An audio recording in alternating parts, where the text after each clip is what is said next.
Olympic से खबर आई है, ओलंपिक में नीरज चोपड़ा ने जीता है सिल्वर मेडल और 89.45 मीटर यानी कि 89.45 मीटर भाला फेंककर नीरज ने सिल्वर जीता है। लगातार दूसरे ओलंपिक में नीरज को यह मेडल मिला है। नीरज ने टोक्यो ओलंपिक में जीता था गोल्ड मेडल, पेरिस ओलंपिक में भारत को मिला 5वां मेडल।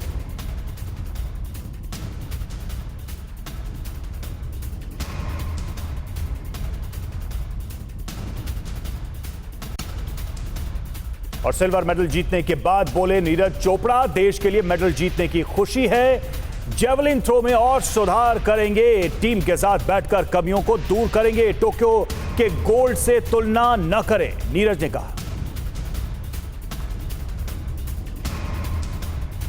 लिए जब भी मेडल जीतते हैं उसकी खुशी तो होती है, लेकिन वही है कि पर्सनली मतलब मेडल की बात अलग है, लेकिन अब टाइम है इम्प्रूवमेंट करने का थ्रो में भी, और जो भी कुछ इंजरी वगैरह है जो चल रही हैं उन पे अभी काम करना है, और जो कमियां हैं उनको सुधारेंगे, टीम के साथ बैठ के बात करेंगे। और अच्छा रहा है टोटली, अगर ऑल ओवर देखें तो अपनी इंडिया की परफॉर्मेंस अच्छी रही है।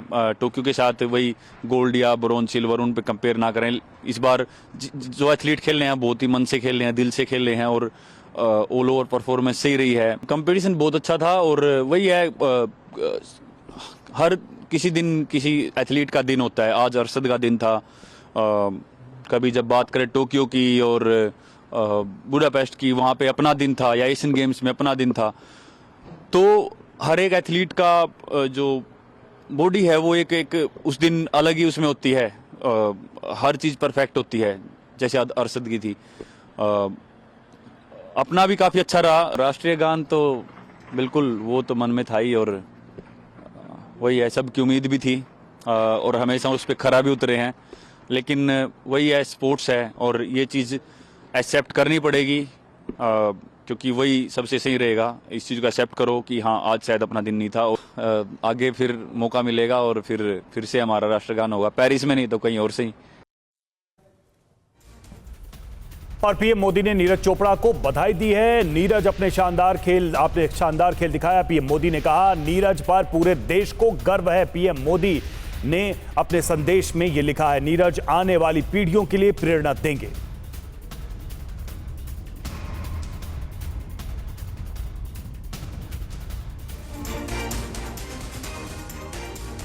पेरिस ओलंपिक में नीरज चोपड़ा ने सिल्वर मेडल जीता है। जेवलिन में सिल्वर मेडल जीतने के साथ ही नीरज चोपड़ा पहले ऐसे भारतीय खिलाड़ी बन गए हैं जिन्होंने ओलंपिक में व्यक्तिगत स्पर्धा में गोल्ड जीतने के बाद एक और मेडल जीता। नीरज चोपड़ा का पहला प्रयास फाउल रहा था। नीरज ने दूसरे प्रयास में 89.45 मीटर भाला फेंका और दूसरे स्थान पर रहे। नीरज 6 अटेम्प्ट में से सिर्फ एक में ही सही थ्रो कर पाए, बाकी के 5 थ्रो उनके फाउल रहे। पाकिस्तान के अरशद नदीम ने सबसे ज्यादा दूर 92.97 मीटर का थ्रो फेंककर गोल्ड मेडल अपने नाम किया। हमारे स्पोर्ट्स एडिटर शिवेंद्र इस वक्त हमारे साथ जुड़े हुए। शिवेंद्र, भारत के लिए तो बहुत अच्छी खबर कल आई, एक नहीं 2 मेडल आए, लेकिन खासकर अगर नीरज चोपड़ा के परफॉर्मेंस को देखा जाए, इसे कैसे देखते हैं आप? नीरज चोपड़ा ने खुद कहा कि अच्छा करने के बाद भी वो जानते हैं कि अभी और सुधार की जरूरत है, कंपटीशन का लेवल काफी बढ़ चुका है। बिल्कुल रवि, इसको आप इस तरह से समझिए कि कोई एक ऐसी फिल्म जिसमें बहुत सारे अभिनेता काम कर रहे हो, और उस फिल्म में आप किसी ए अभिनेता की बात करें, उसने बहुत अच्छा अभिनय किया, लेकिन बाकी 2 अभिनेता ने उससे भी अच्छा अभिनय कर दिया। नीरज ने अपना पर्सनल बेस्ट किया है। नीरज ने, ऐसा नहीं कि नीरज की परफॉर्मेंस में कहीं कोई कमी है। हाँ ठीक है, वो फाउल जो हम जिसका जिक्र अभी अपनी रिपोर्ट में कर रहे थे, फाउल्स हुए, लेकिन उन फाउल से पहले वो अपना पर्सनल बेस्ट जो भाला था वो फेंक चुके थे, और उसी भाले की वजह से, उसी थ्रो की वजह से उनको सिल्वर मेडल मिला भी। लेकिन हाँ, जो बात खुद नीरज ने कही कि उस दिन जिस तरह से 90 मीटर से ज्यादा मतलब ओलंपिक रिकॉर्ड अगर बना दे कोई एथलीट, तो फिर आप यही कह सकते हैं कि दिन उसका था। इसमें नीरज की कोई गलती नहीं है, नीरज की कोई कमी नहीं है। आप इसको बिल्कुल उसी नजरिए से देखिए, और देश को भी बिल्कुल उसी नजरिए से देखना चाहिए जो बात नीरज कह रहे हैं कि मैंने अपना बेस्ट किया, लेकिन हाँ, मुझसे भी बेस्ट करने वाला उस दिन कोई वहां पर ट्रैक एंड फील्ड पे मौजूद था। अच्छा शिवेंद्र, नीरज की हम बात सुन रहे थे, एक खिलाड़ी होने के नाते उन्होंने बहुत ही अच्छी बात कही। उन्होंने कहा कि इंजरीज हैं, अभी उन पर काम करना है और बेहतर करना है, मेरे अंदर अभी और थ्रो है, और मैं मान के चल रहा हूं कि जब इंजरी से उबर जाऊंगा तो पूरा फोकस और बेहतर करने में होगा। ये बात जो है, ये इसको आप कैसे देखते हैं? खिलाड़ी अपना सेल्फ असेसमेंट इस तरह से करता है तब जबकि उसे जीत मिलती है इतने बड़े प्लेटफॉर्म पर। बिल्कुल, और ये बहुत अच्छी बात है कि उनको इस बात का एहसास है कि भी कहीं ना कहीं और मेहनत करनी है। देखिए, नीरज को लेकर शुरुआत से, मतलब आप चाहे डायमंड लीग से लेकर जितने भी बड़े मंच पर उन्होंने जाकर इंडिया को रिप्रेजेंट किया है जेवलिन थ्रो में, वहां पर एक बहुत बड़ा सवाल हमेशा से ये रहा कि क्या वो 90 मीटर के आंकड़े को, की दूरी को पार कर पाएंगे। और कल भी वो जो फाउल हो रहा था बार बार, आप सोचिए अरशद, इस कहानी को ऐसे समझिए कि एक मुकाबला हो रहा है जहां शुरुआत में पहला थ्रो जो है वो अरशद नदीम फाउल फेंकते हैं, उसके बाद दूसरे में ही वो अपने ओलंपिक के रिकॉर्ड को तोड़ देते हैं। तो अब आपको उस ओलंपिक के रिकॉर्ड को तोड़ने के लिए और जब तक आप वहां मौजूद है मैदान में, तब तक आप कोशिश तो यही करेंगे ना कि आपको गोल्ड मेडल जीतना है। बिल्कुल। लेकिन अब वो दूरी बहुत ज्यादा है, हम कहाँ 90 भी नहीं पार किए कभी, नीरज ने कभी 90 भी क्रॉस नहीं किया है, और वहां अरशद 92 फेंक चुके हैं। तो उसके बाद की जो एक तरीके से एक्स्ट्रा एफर्ट जो होता है, उस एक्स्ट्रा एफर्ट की वजह से वो फाउल बार बार हो रहे थे। और हाँ, बिल्कुल सही बात है कि एक एथलीट के तौर पर, मतलब इतिहास रचने के बाद एक गोल्ड मेडल और एक सिल्वर मेडल कोई छोटी बात नहीं होती।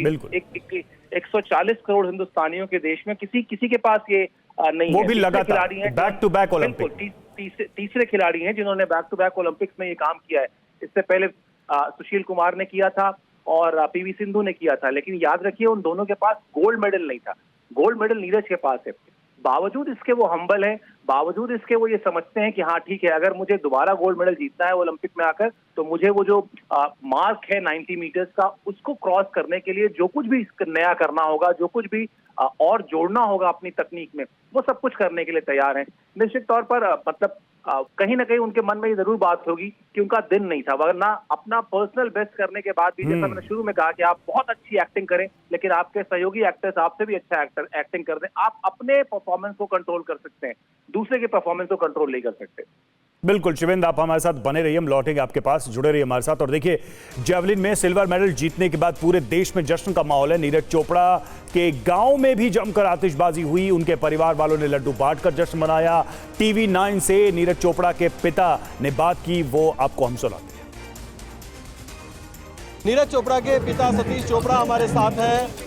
सबको गोल्ड की उम्मीद है, हालांकि सिल्वर मेडल देश में लेकर आ रहे हैं, ये भी बड़ी बात है। क्या कहना चाहेंगे आज के प्रदर्शन पर? इस बार फाउल कुछ ज़्यादा हो।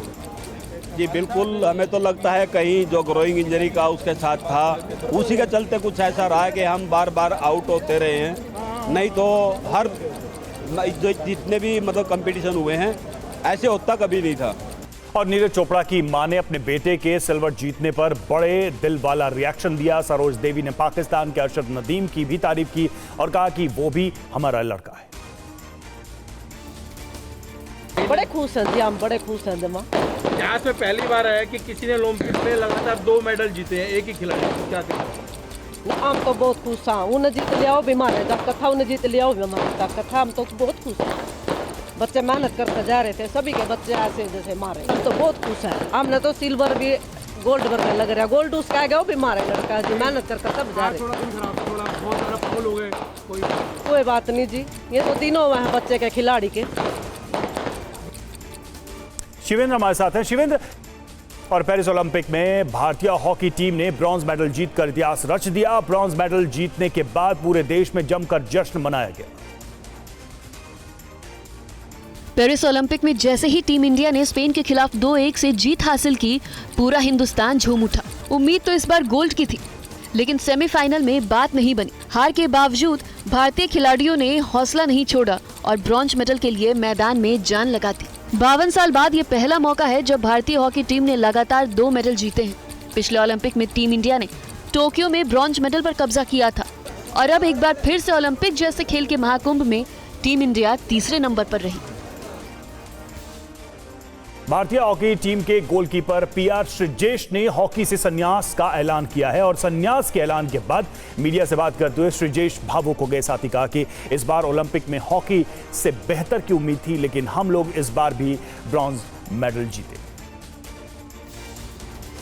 अभी इस बार आने के टाइम सबको दिमाग में इतना था कि यार जो मेडल लेके गए थे लास्ट टाइम उससे भी अच्छा वाला मेडल लेना है, बट अनफॉर्चुनेटली सेमीफाइनल्स में हम लोग को जो परफॉर्मेंस नहीं कर पाया, बट स्टिल हम लोग घर जा रहे वापस एक मेडल के साथ। इससे अच्छा वाला क्या चीज़ होना चाहिए मेरे हिसाब से।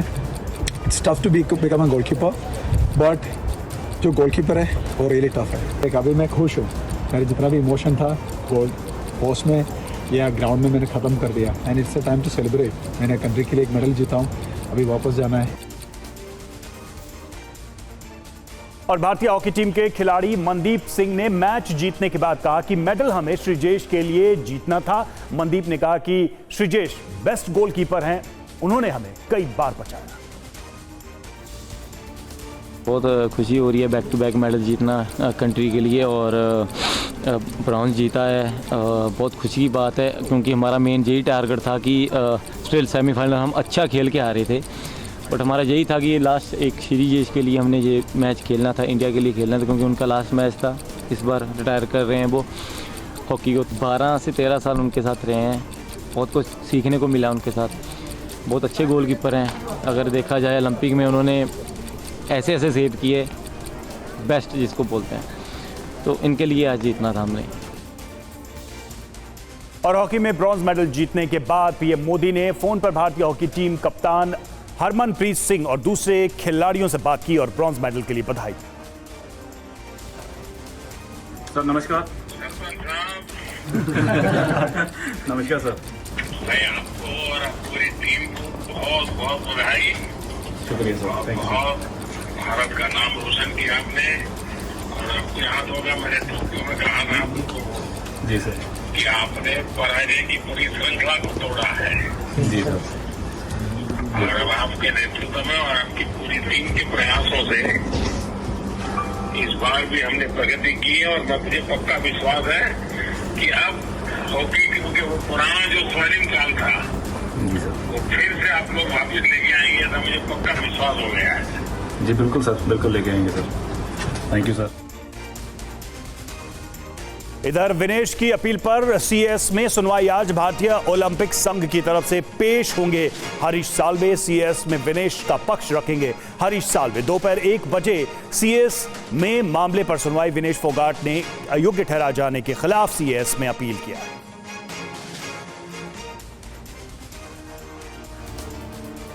विनेश फोगाट ने ओलंपिक में अयोग्य ठहराए जाने के खिलाफ court of arbitration for sports में अपील की है। पूर्व सॉलिसिटर जनरल और वरिष्ठ वकील हरीश साल्वे सीएएस में विनेश फोगाट का पक्ष रखेंगे। दोपहर 1 बजे court of arbitration for sports में विनेश के अयोग्यता मामले पर सुनवाई होगी।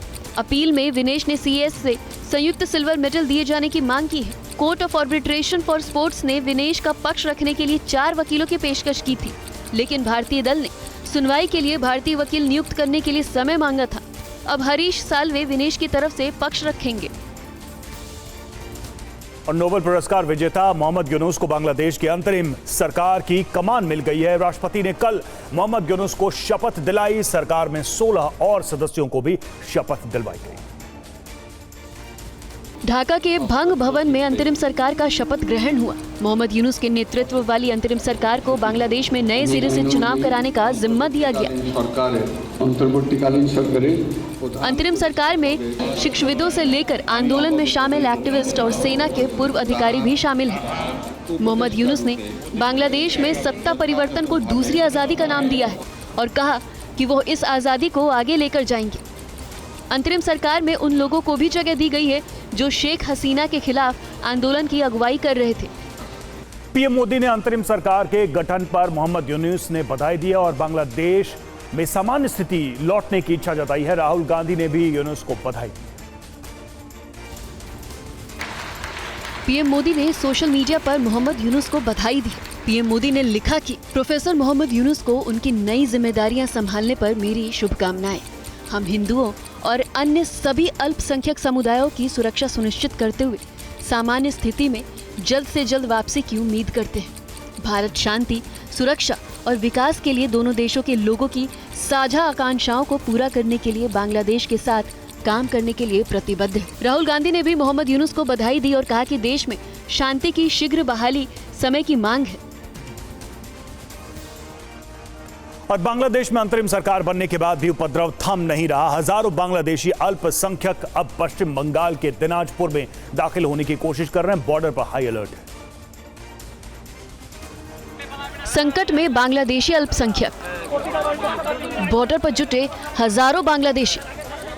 भारतीय सीमा में घुसपैठ की कोशिश। पश्चिम बंगाल के दिनाजपुर से सटी सीमा पर हजारों बांग्लादेशी भारत में घुसपैठ को तैयार हैं। बीएसएफ के मुताबिक नदी तट पर रोजाना भीड़ इकट्ठा हो रही है। गुरुवार को भी इस्लामपुर थाना क्षेत्र में ऐसी स्थिति बनी कि बीएसएफ को बीजीबी से मदद मांगनी पड़ी। काफी मशक्कत के बाद बांग्लादेशी नागरिकों और हिंदुओं को वापस घर भेजा गया। बीएसएफ ने अब बॉर्डर पर अतिरिक्त जवानों को तैनात कर दिया है और 24 घंटे पेट्रोलिंग जारी है। वक्फ बोर्ड से जुड़ा बिल लोकसभा में अटक गया। बिल को संसद की ज्वाइंट पार्लियामेंट्री कमेटी को भेज दिया गया।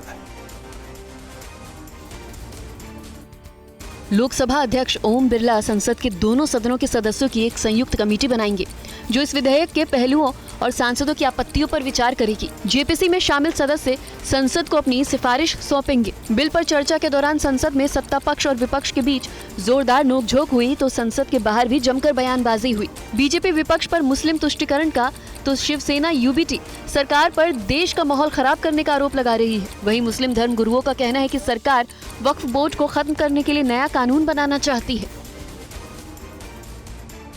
मथुरा कृष्ण जन्मभूमि मामले में आज सुप्रीम कोर्ट में अहम सुनवाई होगी। 2 जजों की बेंच मामले की सुनवाई करेगी। मथुरा कृष्ण जन्मभूमि मामले में इलाहाबाद हाई कोर्ट के फैसले को मुस्लिम पक्ष ने चुनौती दी है। 1 अगस्त को हुई सुनवाई में हाई कोर्ट ने सभी 18 मुकदमों को सुनाई योग्य माना था। सुप्रीम कोर्ट पहली बार इस मामले में सुनवाई करेगा। इससे पहले सुप्रीम कोर्ट ने मुस्लिम पक्ष की मांग को ठुकरा दिया था। दरअसल मथुरा कृष्ण जन्मभूमि और शाही ईदगाह के बीच 13.37 एकड़ जमीन का विवाद चल रहा है।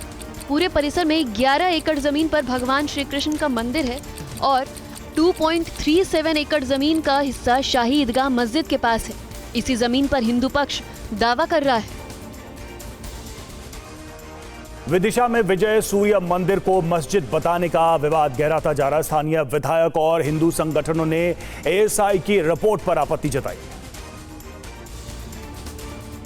विदिशा का प्राचीन सूर्य मंदिर, जिसे विजय मंदिर या बीजा मंडल के नाम से भी जाना जाता है, यह ऐतिहासिक धरोहर अभी आर्कियोलॉजिकल सर्वे ऑफ इंडिया के अधीन है। हालांकि हर साल यहाँ सिर्फ एक बार नाग पंचमी पर पूजा होती है, लेकिन अब इस बात पर विवाद हो रहा है कि आखिर एएसआई ने अपने दस्तावेजों में इसे मस्जिद क्यों लिखा है। हिंदू संगठनों के एतराज पर विजय मंदिर मुक्ति समिति ने जिला प्रशासन को एक ज्ञापन सौंपा है जिसमें मस्जिद शब्द को विलुप्त करने की मांग की गई है। इसके लिए मंदिर पर लगे ताले को खोलने और दोबारा सर्वे कराने की मांग है। कर्नाटक के बेंगलुरु से हैरान करने वाला एक वीडियो सामने आया है जिसमें सड़क पर चलते चलते ही एक शख्स को हार्ट अटैक आया। देखिए कैसे चंद सेकंड में इस शख्स को दिल का दौरा पड़ा और मौके पर ही उसकी मौत हो गई, जिसमें साफ देखा जा सकता है कि वो शख्स फोन पर बात करते हुए सड़क पर जा रहा था। उसके एक हाथ में बैग भी है। थोड़ी ही दूर आगे बढ़ने के बाद देखा जा सकता है कि उसका पैर लड़खड़ा रहा है। थोड़ी देर आगे बढ़ते ही वो बैठता है और फिर लेट जाता है। वहीं उसकी मौत हो जाती है। हार्ट अटैक से मरने वाले का नाम श्रीनिवास था। उनकी उम्र 45 साल थी और वो बेंगलुरु ग्रामीण के नेममंगला के रहने वाले थे। उत्तराखंड में बारिश की वजह से पहाड़ दरकने और लैंडस्लाइड की घटनाएं लगातार हो रही हैं। ताजा मामला रुद्रप्रयाग का है, जहां बीआरओ की मुस्तैदी से बड़ा हादसा टल गया। रुद्रप्रयाग में फिर से लैंडस्लाइड। NH 107 पर टला बड़ा हादसा। बारिश के बाद पहाड़ी के धंसने और यूं मलबे के नीचे गिरने की घटना रुद्रप्रयाग की है। तिलवाड़ा रामपुर के पास लैंडस्लाइड की घटना उस वक्त हुई जब रुद्रप्रयाग गौरीकुंड NH पर गाड़ियों की आवाजाही जारी थी। बीआरओ की टीम ने देखा कि पहाड़ी से मलबा नीचे गिर रहा है, जिसके बाद दोनों ओर बैरिकेड लगाकर रास्ता बंद कर दिया गया। हालांकि लैंडस्लाइड से कोई बड़ी घटना नहीं हुई, लेकिन यातायात को दोबारा शुरू करने में घंटों लग गए। बिहार में सिपाही भर्ती परीक्षा में पेपर लीक कराने वाले गिरोह का भंडाफोड़ हुआ है। बिहार आईओयू ने जिले में 25 से अधिक लोगों को गिरफ्तार किया है। बिहार में सिपाही भर्ती परीक्षा के पेपर तो लीक नहीं हुए, लेकिन राज्य में सिपाही भर्ती परीक्षा के पेपर के नाम पर नकली प्रश्न पत्र बेचने वाले गिरोह सक्रिय थे। इन गिरोह के बारे में पुलिस को पहले से ही भनक लग गई थी। ईओयू ने इनके ठिकानों पर छापा मारकर परीक्षा के एक रात पहले ही इन्हें गिरफ्तार कर लिया। पुलिस को गिरोह के ठिकानों से नकली प्रश्न पत्र और आंसर शीट भी मिले हैं। खगड़िया में कांवरियों के नाम पर एक विवाह भवन बुक किया गया था, जिसे छात्रों से डीलिंग के लिए इस्तेमाल किया जा रहा था। पुलिस ने यहां से 70 फर्जी प्रश्न पत्र, 68 OMR शीट, 5 आधार कार्ड और 42 मोबाइल भी जब्त किया है। अयोध्या गैंगरेप के आरोपी मोहित खान और उसके साथी राजू का DNA टेस्ट किया गया है। दोनों आरोपी 30 जुलाई से ही जेल में बंद। अयोध्या जेल में ही आरोपी मोहित खान और राजू खान का डॉक्टर ने सैंपल लेकर DNA टेस्ट के लिए भेजा। उधर लखनऊ में पीड़िता और भ्रूण का DNA टेस्ट हो चुका है। आरोपियों के DNA रिपोर्ट के आने के बाद पुलिस DNA रिपोर्ट को कोर्ट में पेश करेगी, फिर आगे की कार्रवाई होगी। जो ये दोषी हैं, जो कि जो है इसमें जेल में निरुद्ध हैं, डॉक्टर को निर्देशित करके उनकी DNA सैंपलिंग करवा दी गई है। क्या तारीख को DNA टेस्ट? 6 तारीख को, 6 अगस्त को। विनेश की अपील पर CS में सुनवाई आज। भारतीय ओलंपिक संघ की तरफ से पेश होंगे हरीश साल्वे। CS में विनेश का पक्ष रखेंगे हरीश साल्वे। दोपहर 1 बजे CS में मामले पर सुनवाई। विनेश फोगाट ने अयोग्य ठहराए जाने के खिलाफ CS में अपील किया है।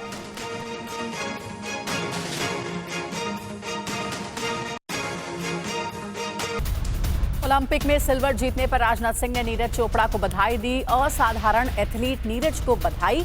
राजनाथ सिंह ने कहा, नीरज की सफलता से पूरा देश खुश है।